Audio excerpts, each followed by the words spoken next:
Hello, welcome back. GovDoc Breakdown, no opinions, just facts and summaries of government documents, and we let you take it from there. June 12th, Public Law 119-18, S-160, Aerial Firefighting Enhancement Act of 2025. So, we got a new law passed by Congress, signed by the President. Here we go. This new law updates and extends an earlier law from 1996 called the Wildfire Suppression Aircraft Transfer Act.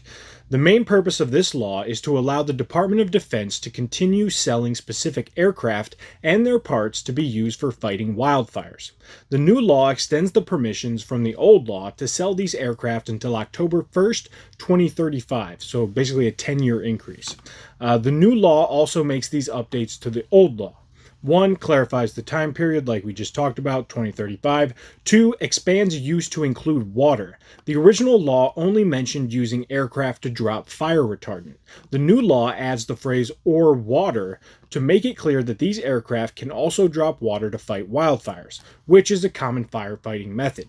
3. Limits use of aircraft. The law tightens the rules about how the sold aircraft can be used. It says they can only be used for wildfire suppression services, ensuring they are not repurposed for other activities. And 4. Fixes a reference error, which is kind of interesting.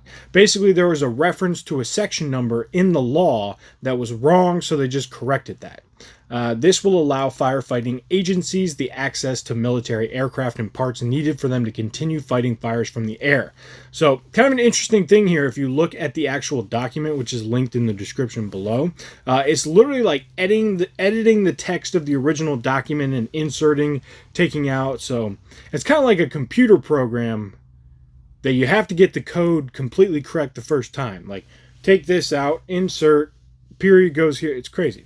So pretty cool just to see the fine detail of taking out like a phrase or a piece of punctuation. But all right, Camo, keep your mind open, do your own research, form your own opinion. See you in a little bit.